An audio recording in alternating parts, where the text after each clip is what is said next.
Advocacy is one of our greatest privileges when working with children. Welcome to Fika's Focus. Voices leading change. Teachers as a conduit, with all our discussion about Oro Focus and what we're trying to do and trying to achieve, the big thing that's always been the real key driver in my own career and as a career as a leader, as a career in this space with Future Focus and beyond, is what we've realised is that teachers are the conduit to the success of lots of people.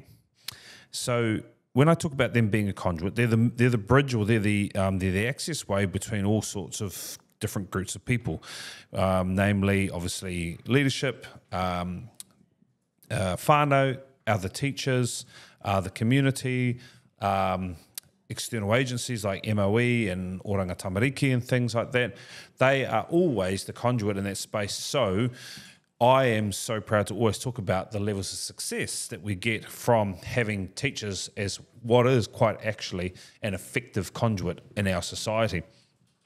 The number one thing within early childhood is this: we have massive high touch points, massive.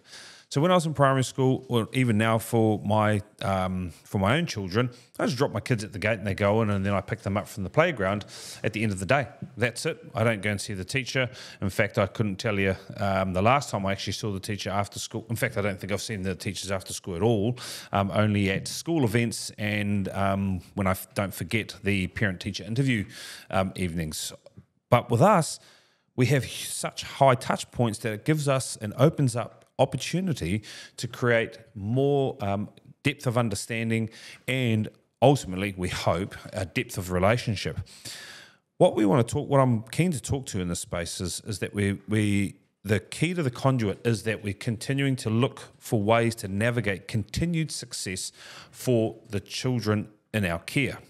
So continued success is talking about continued success based on evidence, based on the relationship, and actually a commitment to progress. Those are three things that are really critical to us moving forward as a conduit, and a conduit for success for the child and whānau. What's really awesome is that the more time we get, because we have such high touch points, and remember we have far greater ratios in primary school and things like that, it just means that we have a greater opportunity to dial into the needs of the child. So it means that we do often pick up when a child is not well or is not feeling very well about something, whether it be emotionally or physically, but it also means that we can see a change in their personality in the day, and we can start to say to ourselves, far out, what's going on there? What can we see? What evidence do we have that's creating that success?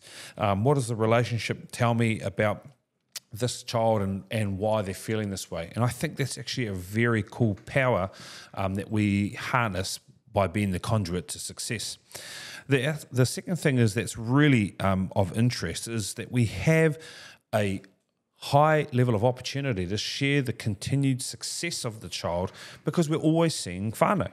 That is a huge part of the day. Remembering, going back to, like I said about primary school, unless I see some seesaw updates or something like that, I have to actually go and look for it, and I don't see the teacher, versus in our sector, which I just love, we just have a huge opportunity to continue to share success for the children and what they are achieving in their day. I think the massive part also around having the intensity of support and care around the children is we are able to create environments that validate all feelings. Remember that feelings that are presenting in children is in the ages that we get to work with, they don't always mean, in fact, a lot of the time, they're not always negative. They are some way of communicating how they are feeling, how they are responding to the experience that they've just gone through, been through, whatever it may be.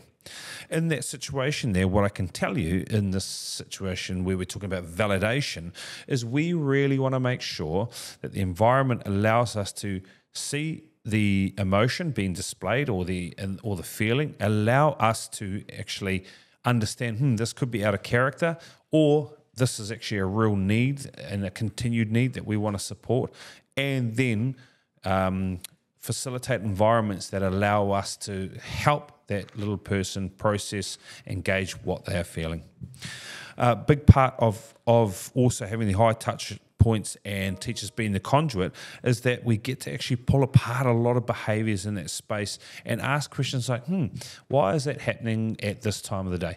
Why around that experience or environment does the child start to react that way or start to feel like they can't participate or be in that sense? We get to pull things apart. Actually, that's a real power for teachers as the conduit. Having the chance to show greater curiosity into what's going on with a child is a real power play for us as educators. Standing back, looking at the child as an individual and displaying curiosity allows us to carry high levels of empathy into supporting the child and their needs. And actually, that is quite a critical part to the success of any early childhood centre.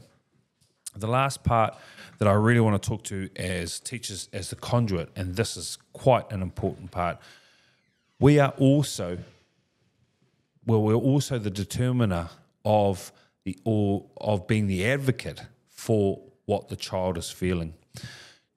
Some of you who have got children may have experienced the frustration of telling your child that they should go and do something, them not listen, and then them come back a week or 2 weeks later and do exactly what you asked. And when you ask them, well, why are you doing that now? And they say, well, Mr. So-and-so said that this is a good thing that they should be doing.